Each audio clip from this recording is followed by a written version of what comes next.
Ayuda al canal suscribiéndote y dándole a la campanita. Le doy la bienvenida a este sexto video de nuestro curso de gestión de proyectos. Vamos a continuar con el proceso de la planificación, la cuarta parte de este proceso. Hemos visto hasta ahora, en los primeros 3 videos de este proceso, el alcance del proyecto, el plan de gestión del proyecto, el plan de gestión del alcance, la estructura de glosa de trabajo LDT, el diccionario de estructura de glosa de trabajo, el plan de la gestión del tiempo, el plan de la gestión del costo, el plan de la gestión de la calidad, el plan de la gestión del costo, el plan de gestión de la calidad, la matriz de asignación de responsabilidades RAM y la descripción de los roles. En este cuarto video vamos a ver el plan de gestión de los recursos humanos, el plan de gestión de las comunicaciones y el plan de gestión de los riesgos. La primera plantilla que vamos a ver es el plan de gestión de los recursos humanos. Como siempre le digo, es un modelo ya prehecho. En este caso vemos siempre que ponemos primeramente el nombre del proyecto, la fecha y luego de qué se refiere esta plantilla. Aquí vemos plan de gestión de recursos humanos. Lo primero que nos topamos al iniciar esta plantilla es ver qué tenemos acá. Vamos a ampliarlo un poquito para que se vea mejor. La primera tabla habla del plan de recursos humanos. Nos refiere primero el nombre del proyecto, Residencial Carla Melissa 4, las siglas RKM1B, el organigrama del proyecto, dice ver organigrama del proyecto, el cual debe estar adjunto. Los roles y responsabilidades, dice ver matriz de asignación de responsabilidades RAM, que ya esa la vimos en el video anterior.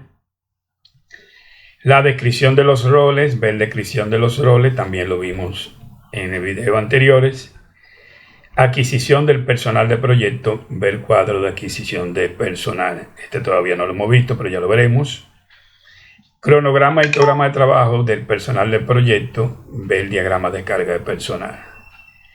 Aquí sigue la tabla con los criterios de liberación del personal del proyecto, es decir, cuando se termina un proyecto, el criterio de liberación de los mismos.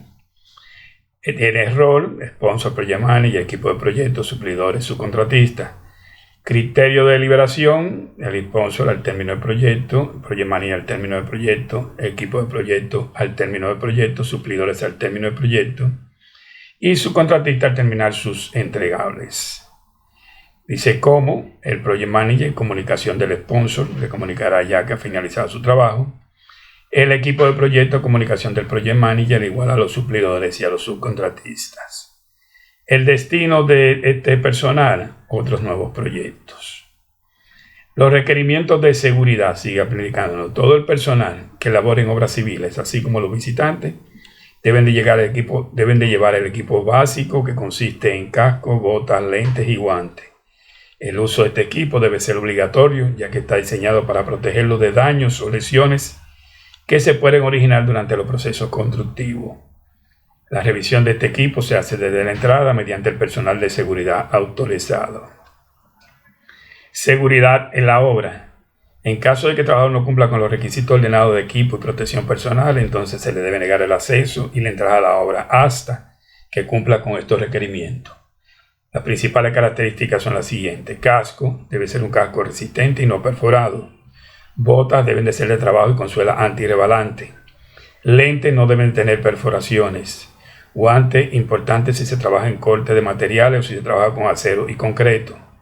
Chaleco, si se trabaja cerca de una carretera o camino, si se trabaja de noche, es indispensable llevarlo. Este debe ser reflectante. Manejo de herramientas y equipo. El manejo de las herramientas y equipo es también una medida de seguridad que debe de estar claramente establecida.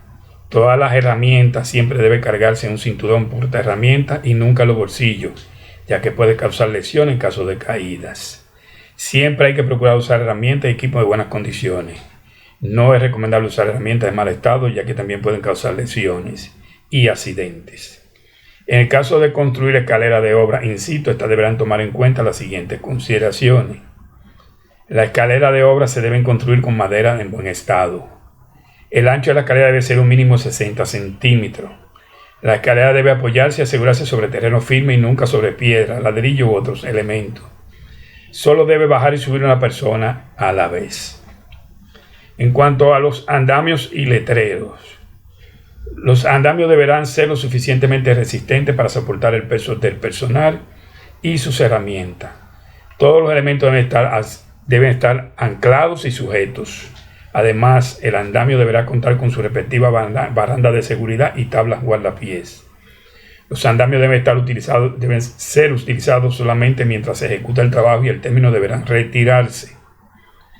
En el caso de los letreros de aviso deberán estar ubicados en la entrada de la obra. Además, deberán contar todo el reglamento interno y en caso de estarse realizando trabajo como excavaciones, deberán acordarse las zonas. Recuerda colocar los letreros y avisos pertinentes. Orden y limpieza. Los materiales de obra se almacenarán o estibarán lo más alejado posible de las excavaciones, losas, áreas de corte de acero, etc. Asimismo, orden y limpiezas. Los materiales de obra se almacenarán o estibarán lo más alejado posible de excavaciones, losas, áreas de corte de acero, etc. Asimismo, deberán dejarse pasillos de mínimo 1 metro de ancho entre el almacenamiento de materiales. Otro punto importante es aclarar que nunca deberán dejarse materiales o herramientas por el suelo de la obra que puedan ocasionar daños o molestias a terceros. Y por último, también es recomendable no permitir que queden abiertos o en zona de tránsito productos inflamables. La figura de residente o supervisor de obra es fundamental para poder llevar a cabo el cumplimiento de todas estas normas y disposiciones de seguridad, ya que en su labor de supervisión debe también dar fe de que los trabajadores están cumpliendo con las normas básicas de seguridad. En cuanto a la seguridad durante la construcción, primero, seguridad para el trabajo en alturas. Con el fin de minimizar las caídas, hace necesario el uso de elementos de protección, tanto colectivos como personal. Segundo, recomendaciones generales para trabajar en alturas. Señalar y aislar el área para evitar que la caída de objetos pueda lastimar a alguien. El acceso del sitio elevado se debe realizar en zonas seguras y acondicionadas para el fin, andamios y escaleras. No se debe ni bajar por las columnas, correas de cerramiento, etc. Los empleados no podrán subir sin su arnés de seguridad, ya que pueden sufrir caídas y lesiones. Mientras se sube o se baja, no se deben llevar herramientas en las manos. Usar las cuerdas y recipientes seguros para subir y bajar las herramientas. Plan de prevención de riesgo. El plan de prevención es un documento que todas las empresas que tengan trabajadores contratados deben elaborar. Su principal finalidad es la de instrumento para integrar la prevención de riesgos laborales en la empresa. El contenido de un plan de prevención es el siguiente: política de prevención, estructura organizada, responsabilidades, principios generales de la acción preventiva. En cuanto a la política de prevención, es un documento que influye un compromiso que obliga a alcanzar un nivel de seguridad y salud en el trabajo, cumpliendo como mínimo la legislación vigente. Estructura organizada. Se reflejan los distintos departamentos de la empresa, las distintas personas implicadas en la prevención de la empresa. Responsabilidades. Cada persona que intervenga en la gestión de prevención debe tener una responsabilidad que cumplir. Esta debe de fijarse por escrito. Principios generales de la acción preventiva. Primero, evitar los riesgos. Segundo, evaluar los riesgos que no se pueden evitar. Tercero, combatir los riesgos en su origen o desde su origen. Cuarto, adaptar el trabajo, en particular lo que respecta a las concesiones de los puestos de trabajo. Quinto, tener en cuenta la evolución de la técnica. Sexto, sustituir lo peligroso por lo que extrañe poco con ningún peligro. Séptimo, planificar la prevención, buscando un conjunto coherente que integre en ella la técnica, la organización del trabajo, las relaciones sociales y la influencia de factores ambientales en el trabajo. Octavo, adoptar medidas que antepongan la protección colectiva a la individual.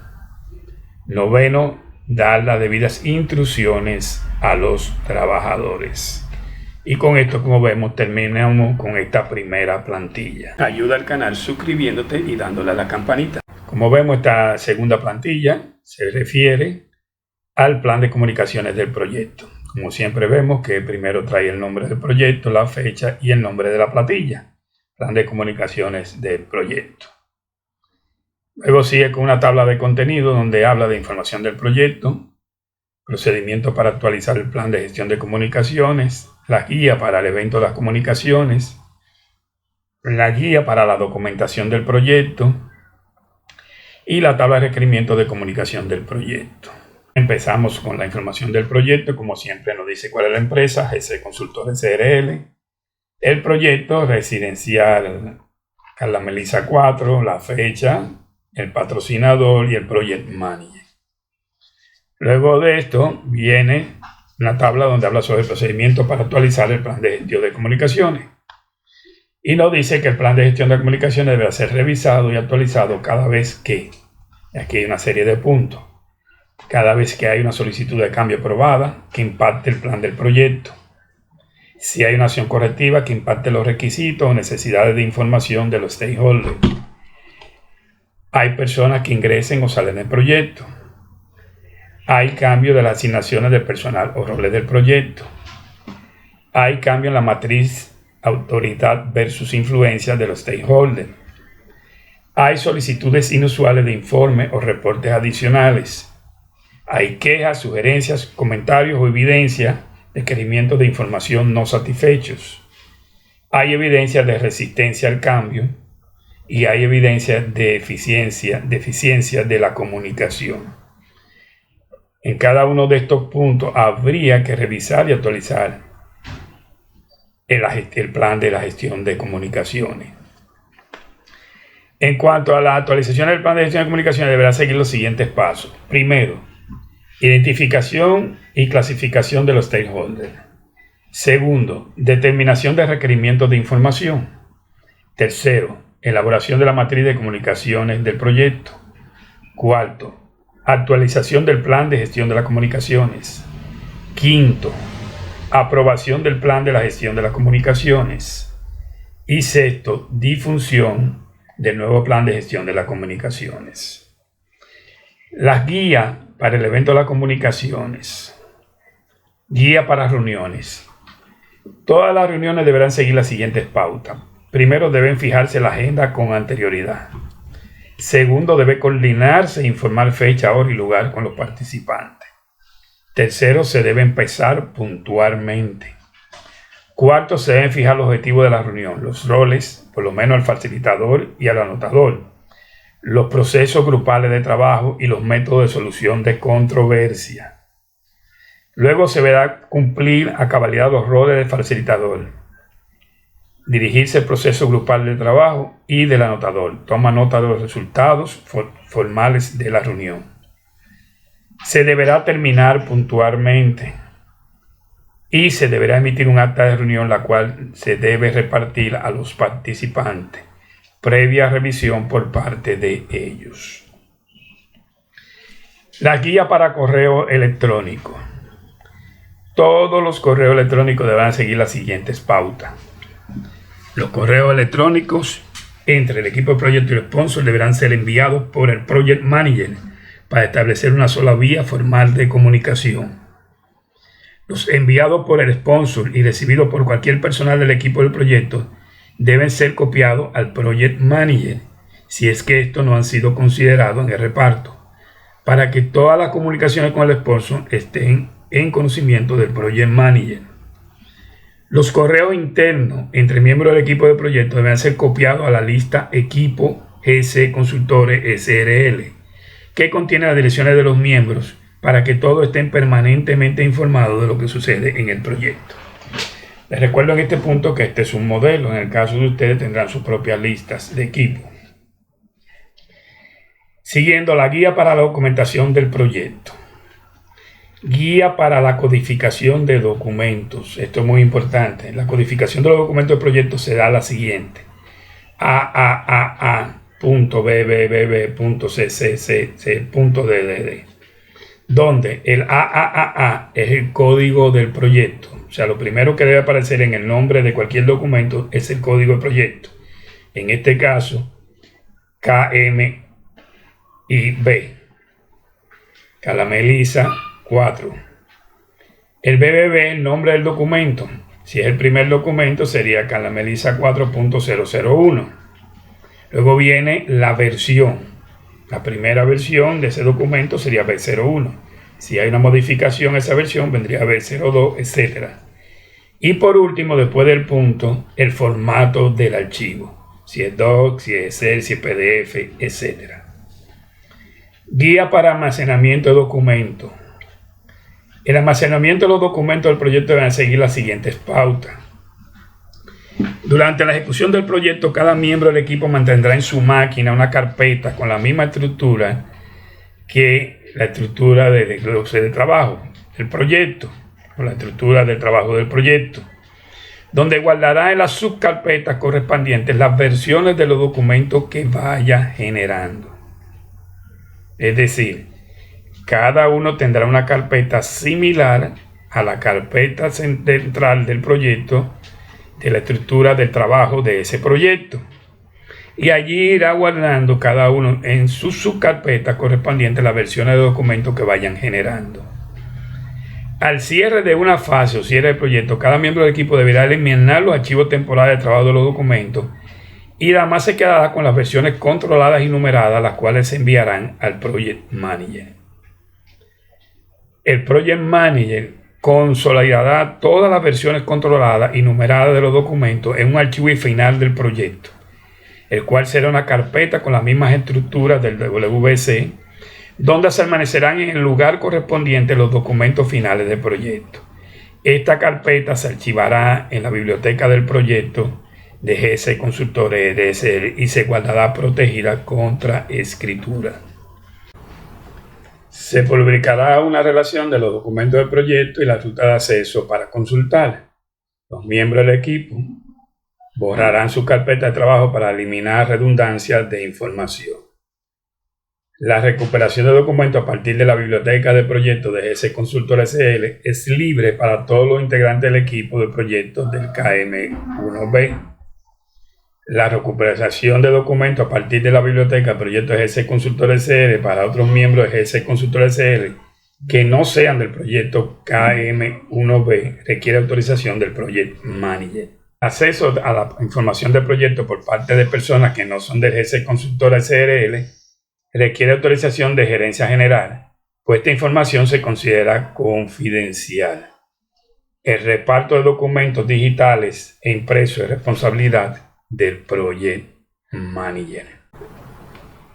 Luego vemos la tabla de requerimientos de comunicación del proyecto. Aquí se definen el tipo de información, su contenido, formato, nivel de detalle, responsable de comunicar, grupo receptor, metodología o tecnología, frecuencia de la comunicación y a la EDT que pertenece. En la primera fila, por ejemplo, vemos iniciación del proyecto, el contenido, datos y comunicación sobre la iniciación del proyecto, cuál es el formato, el acta constitutiva del proyecto. Nivel de detalle medio. Responsable de comunicar el Project Manager. ¿A quién? Al sponsor. ¿Cuál es la metodología? Documento digital en PDF vía correo electrónico. Frecuencia de la comunicación, una sola vez. Y acá el EDT pertenece a 1.1.1 acta de comunicación del proyecto. Así vemos varias. Por ejemplo, vamos a ver acá el estado del proyecto, donde vemos estado actual, el EBM, progreso EBM, pronóstico de tiempo y costo y problemas y pendientes, informe de rendimiento, nivel alto, quién comunica Project Manager, a quién al sponsor, qué tipo de documento digital en PDF vía correo electrónico, con qué ocurrencia mensualmente y pertenece a la EDT 1.3, informe del estado del proyecto. Y así sucesivamente vemos una serie de informes. Estos no son todos, ustedes pueden poner todo lo que quieran. Este es un solo modelo, les recuerdo. Como también les recuerdo que todos estos plantillas van a ser, el link para accesar a ella estará debajo del video. Esto es todo en cuanto a esta plantilla. La siguiente plantilla que vamos a ver es un modelo de una agenda de reunión. En la agenda de reunión simplemente pone el proyecto, el nombre, la fecha, el lugar, la hora de inicio y la hora de final, los participantes y a qué empresa pertenecen, la hora, los temas y el responsable. Aquí se pondrá el tema y la hora de que inicia. al haber un segundo tema y una hora de inicio, automáticamente marca el tiempo para exponer este tema y el responsable. Esta será la plantilla para utilizar como agenda de reunión. A cada reunión también de cada reunión también levantaremos un acta de reunión. Esta va a ser la plantilla a utilizar. Aquí se pone la fecha, la duración de la reunión, el lugar y a la fase del proyecto que pertenece.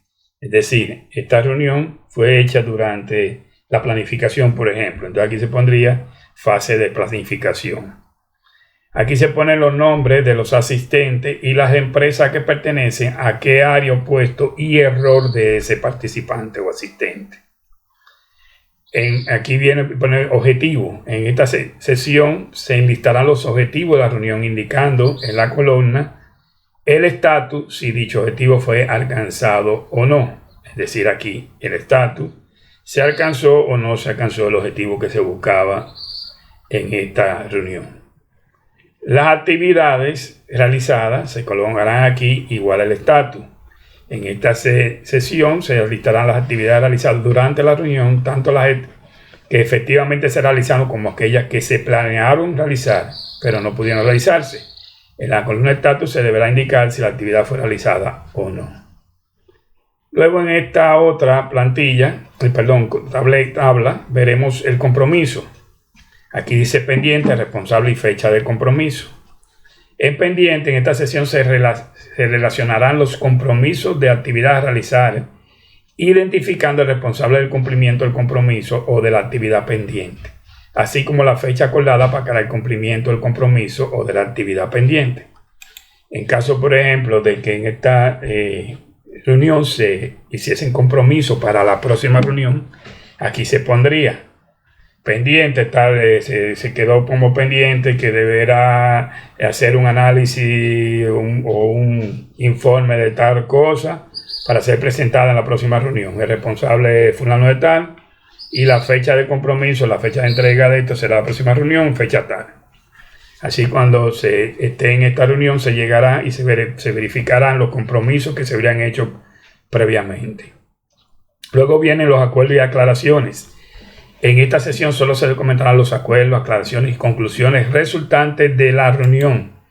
Es decir, en esta reunión se llegarán a acuerdos, se harán algunas aclaraciones y algunas conclusiones, las cuales deberán ser escritas aquí.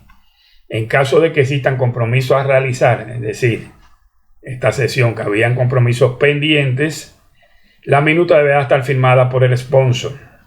La minuta deberá ser firmada por el sponsor. Y este documento deberá encontrarse en el repertorio del proyecto y localizado en la ubicación estándar para que cualquier persona pueda accesarlo. Debe ser firmado al final por el project manager y el secretario. En caso de que hayan compromisos pendientes, dice aquí también que deberá llevar la firma del sponsor. Les recuerdo que tanto la agenda como el acta de reuniones pertenecen al plan de gestión de comunicaciones. Aunque no aparezca aquí, son parte del plan de gestión de comunicaciones.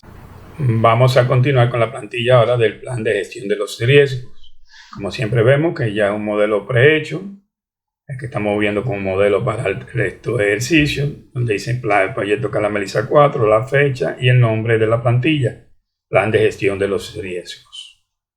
Viene una tabla de contenido, donde primero es el proyecto Calameliza, información del proyecto, la metodología, estructura de administración de riesgo, proceso de riesgo, evaluar y calificar los riesgos, probabilidad de riesgo, impacto, categoría de riesgo, asignación y tratamiento de los riesgos, monitorear los riesgos y aprobaciones. La primera tabla que vemos es la información del proyecto, como siempre, donde habla de la empresa que pertenece, el proyecto, la fecha, el cliente, el patrocinador, si hay varias columnas, varias filas, y el project manager. Luego no se refiere a la metodología. En todo proyecto existe el riesgo de que los objetivos propuestos no se cumplan. Los planes de ejecución, por más detallados y concretos que sean, no escapan a situaciones adversas o retos que van a conllevar cualquier emprendimiento. Sin embargo, la construcción es uno de los sectores en los que dichos riesgos se hacen más notorios. Esto se debe a que por lo general un proyecto de esta naturaleza pasa por muchas fases antes de su ejecución. De hecho, incluso su última etapa suelen ir avaladas por acuerdos, firmas y cláusulas que hacen más complejos los procesos. La gestión de riesgo, por tanto, es mucho más especializada que en otros campos. Su función principal es identificar las amenazas que pueden obstaculizar la consecución del objetivo en función de 6 criterios. ¿Cuáles son? El riesgo financiero, el de disponibilidad de recursos, el directivo, contractuales, laborales, impacto social. El riesgo financiero son aquellos que se relacionan con la financiación del proyecto en su totalidad o en alguna de sus etapas. El riesgo de disponibilidad de recursos, cuando el material humano o técnico del que se dispone no es suficiente o no es el adecuado. El riesgo directivo se refiere a cambios en la dirección del proyecto o incluso a las capacidades de quienes están al frente del mismo. Los riesgos contractuales, todo aquello que afecta la condición en la que se firman los acuerdos que sustentan la ejecución del proyecto. Los riesgos laborales hablan de las condiciones laborales de quienes intervienen en el proyecto y del impacto que pueden tener situaciones como huelgas o paros. Los riesgos de impactos sociales, aquellos que se derivan de la ejecución del proyecto y que afectan el entorno o al medio ambiente. Hacer frente a los riesgos. Una vez identificada la naturaleza de los riesgos, el próximo paso es diseñar una estrategia para hacerle frente. Sin embargo, no es una tarea sencilla, pues requiere de alta dosis de planificación y disposición de cambio. Los especialistas en riesgo de proyectos de construcción hablan de un proceso dividido en 3 etapas. Veamos en qué consiste. Primero, cuantificación.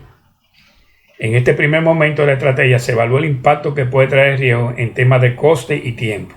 Esto es posible mediante técnicas de análisis y permite adaptar presupuestos y planes de ejecución con base a esas proyecciones.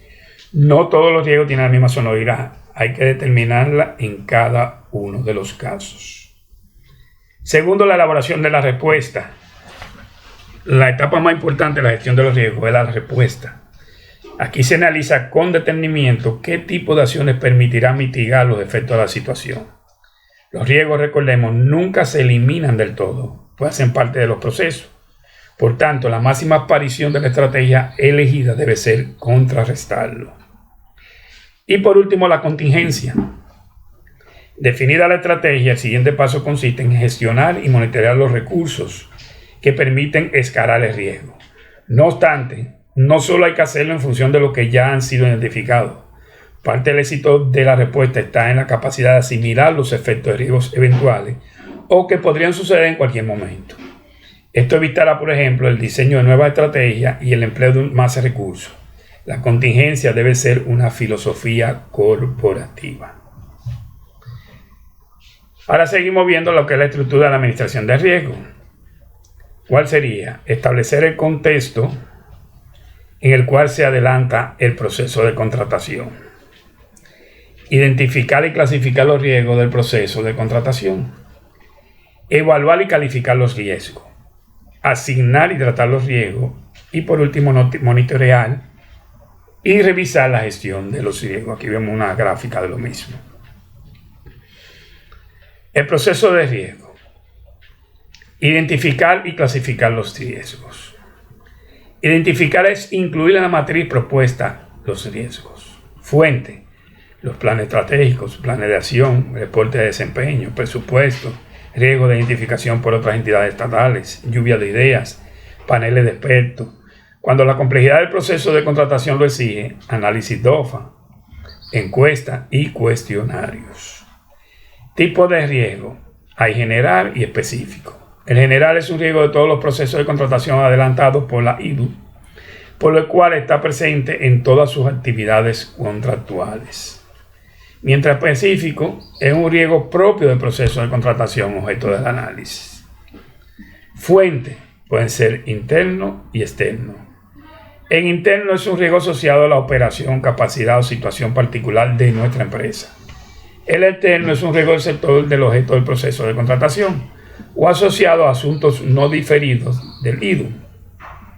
Desastre económico, existencia de monopolios, circunstancias electorales, en los casos de hoy en día, por ejemplo, la pandemia, etc. Las etapas de riego. Planeación. La etapa de la planeación está comprendida entre la elaboración del plan anual de adquisiciones y la fecha en la cual se decide continuar o no con el proceso de contratación.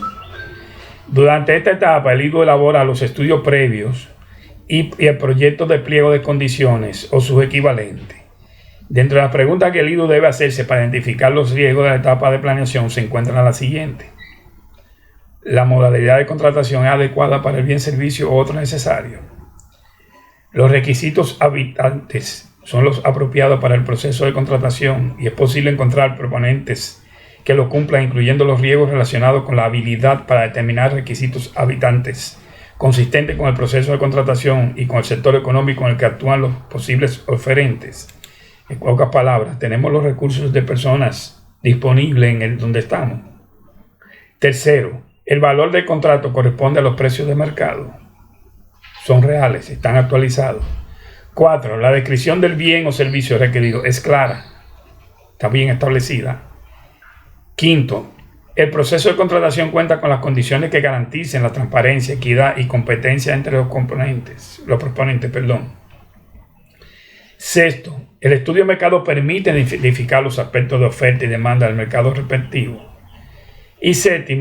El diseño del proceso de contratación y permite satisfacer las necesidades del GSC, cumpliendo su misión y si es coherente con el cumplimiento de sus objetivos y metas. Es decir, el diseño propuesto del proceso de contratación satisface la necesidad de GSC Consultores, cumple su misión y es coherente con el cumplimiento de sus objetivos y metas. Porque no necesariamente cada uno debe ser adaptado a cada empresa en particular. La selección. Las etapas de selección están comprendidas entre el acto de apertura del proceso de contratación y la adjudicación o declaración del cierto del proceso de contratación. O sea, finalización de la contratación. Primero, falta de capacidad del GSC para promover y adelantar la selección de contratistas, incluyendo el riesgo de seleccionar a aquellos que no cumplan con la totalidad de los requisitos habitantes o se encuentren incursos en algunas inhabilidades o incompatibilidades.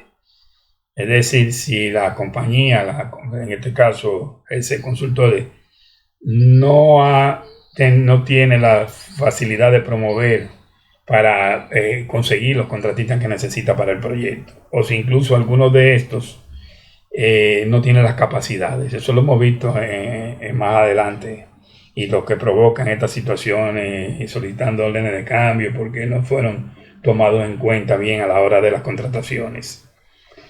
Y segundo, el riesgo de ofertas artificialmente bajas.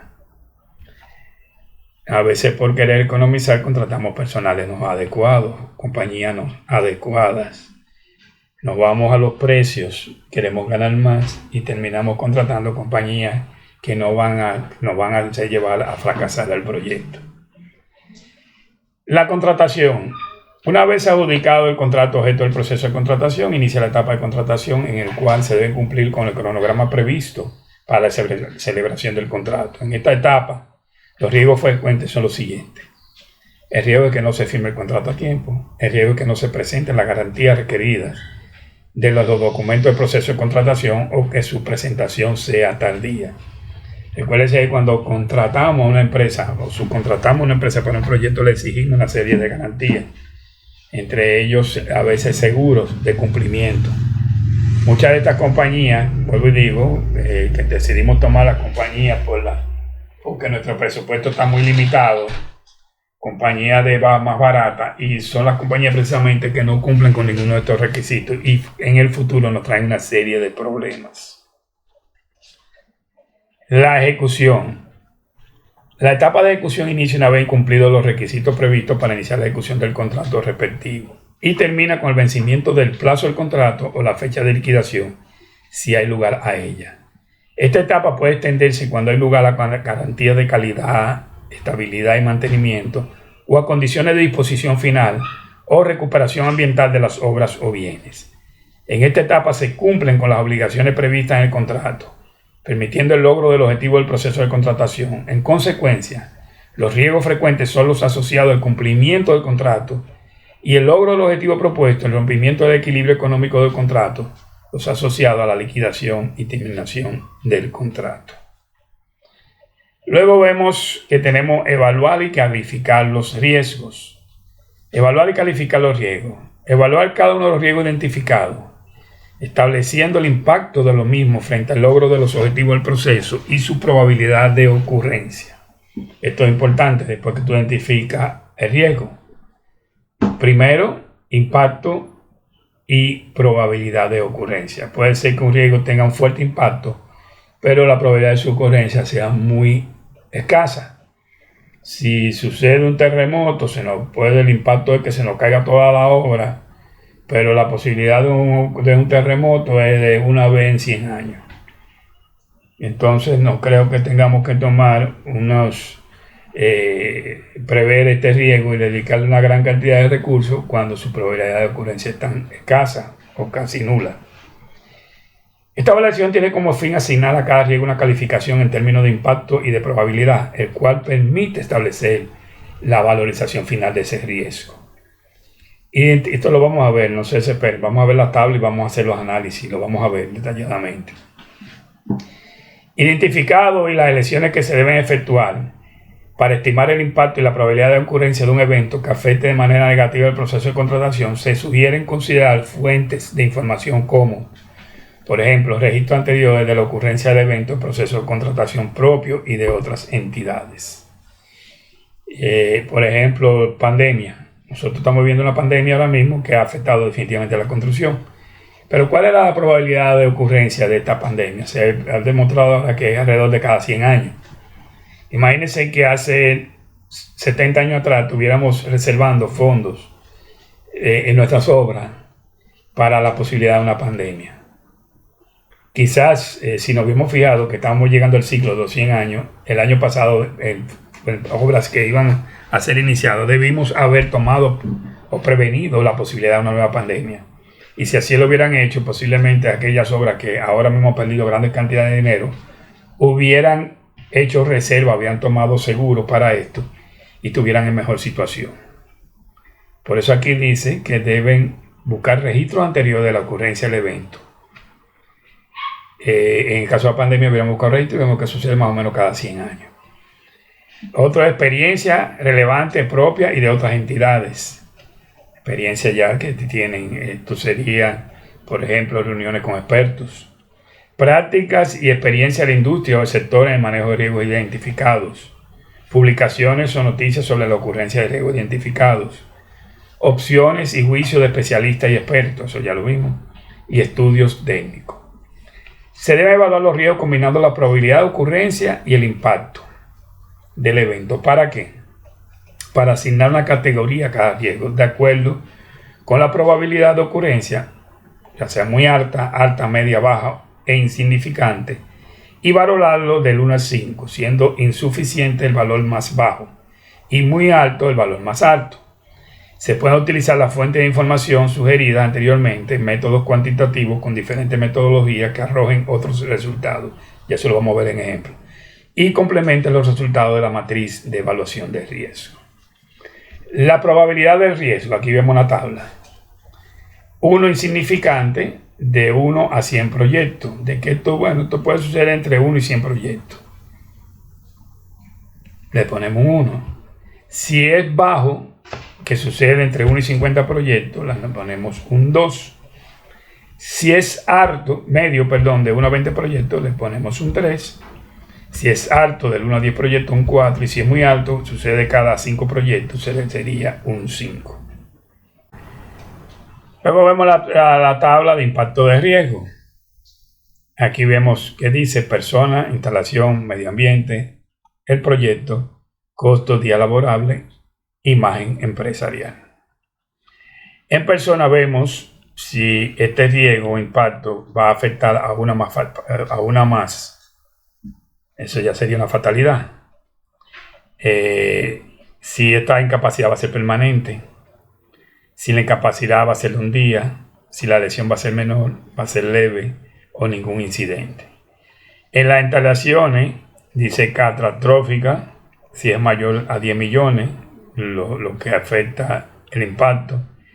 grave si es de 1 a 10 millones, severo si es 100.000 a 1 millón, importante de 10.000 a 100.000, marginal menos de 10.000 y en caso ninguno. En el medio ambiente, una contaminación irreparable, mayor, localizada, menor, leve, ningún efecto. Entonces aquí tenemos los costos dependiendo de esto. Vemos mayor al 5%, mayor a 5 millones, mayor al 3%, mayor a 3 millones, mayor a 1%, así sucesivamente. Y los días, mayor de 70 días, de 42 a 70 días, de 14 a 12 días, etc. Y la imagen de la empresa, si es una empresa internacional, si es nacional, si es regional, si es local, si es interno, el impacto, o si es ninguno. Dependiendo de estos datos, se determina un impacto específico. Las categorías, como vimos, ya eran personal, instalación, medio ambiente, proyecto, costo, proyecto, cronograma, imagen. Asignación y tratamiento, vuelvo para atrás. Esto también lo vamos a ver en un ejemplo. No se preocupen ahora si no lo entienden. Ahora seguimos con asignación y tratamiento de los riesgos. Una vez realizada la evaluación y calificación de cada uno de los riesgos asociados al proceso de contratación, se debe establecer un orden de prioridad para decidir. Primero, podemos evitar el riesgo, podemos transferir el riesgo, podemos aceptar el riesgo o reducir la probabilidad de ocurrencia del evento. Evitar el riesgo, para lo cual debe decidir no proceder con la actividad que causa el riesgo o buscar alternativas para obtener el beneficio del proceso. Simplemente eliminamos la actividad que produce ese riesgo, buscamos una forma de beneficio del proceso.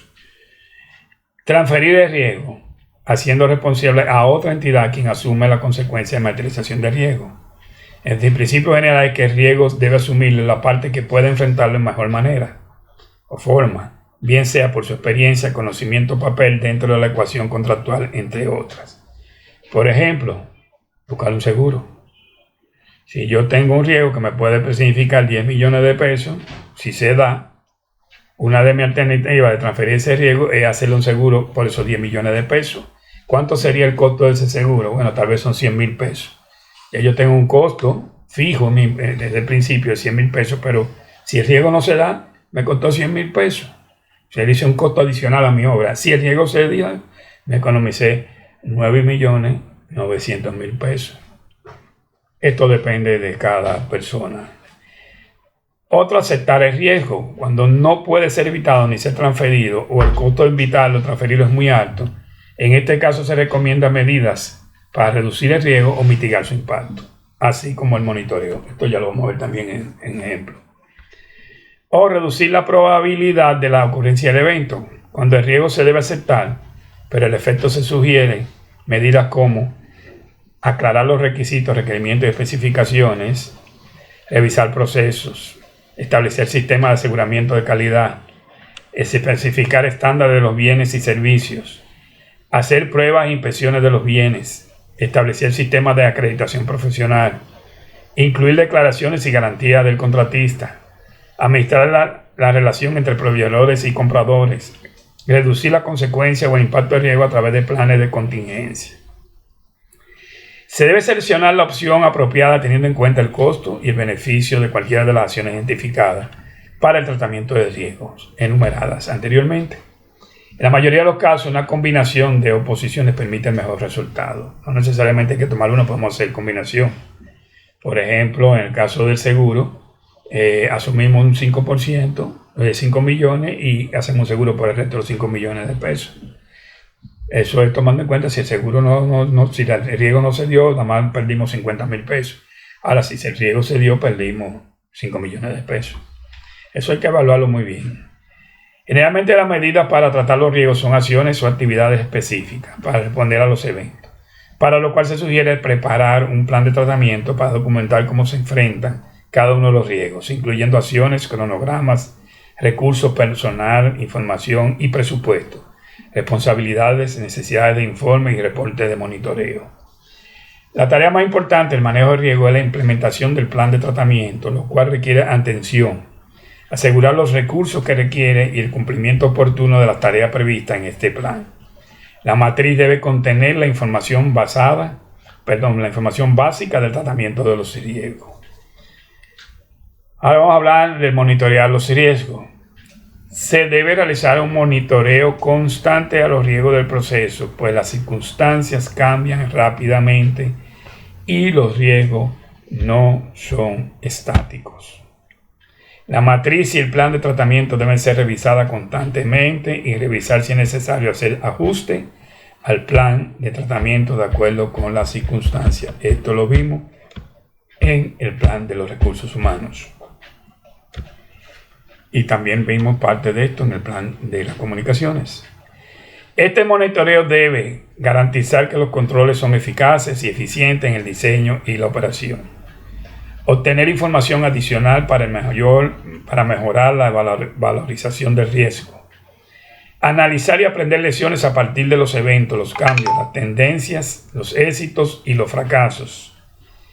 Detectar cambios en el contexto externo e interno que pueden exigir revisión de los tratamientos de riesgo y establecer un orden de prioridades de acciones para el tratamiento de riesgo.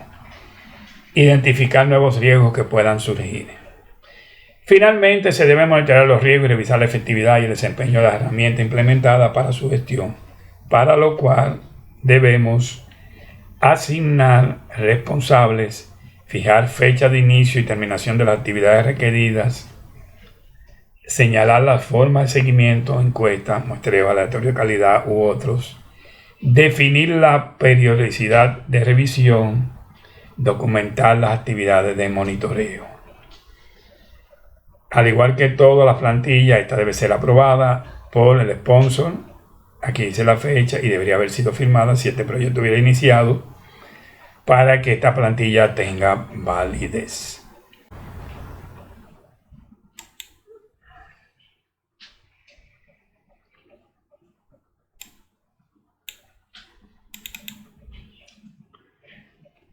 Por último, vamos a ver este plan de gestión de riesgo.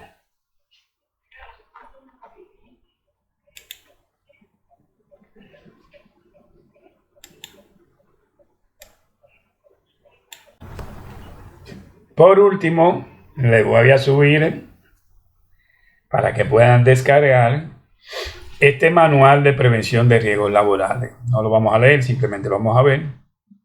Este fue elaborado para el proyecto Calamelisa 4, de fecha, dice manual de prevención de riesgos laborales. En este manual, el contenido es el proyecto, el prólogo, la introducción, generalidades, objetivos del manual, uso del manual, políticas de prevención de riesgos laborales, declaraciones de intenciones, declaraciones de compromiso, consecuencias y políticas de prevención. Como siempre, vamos a ver un prólogo que establece el manual. No lo vamos a leer en esta vez, lo estoy ampliando un poco para que lo vean. Viene una introducción que habla sobre el manual, cómo nosotros debemos utilizar, las generalidades, los objetivos del manual.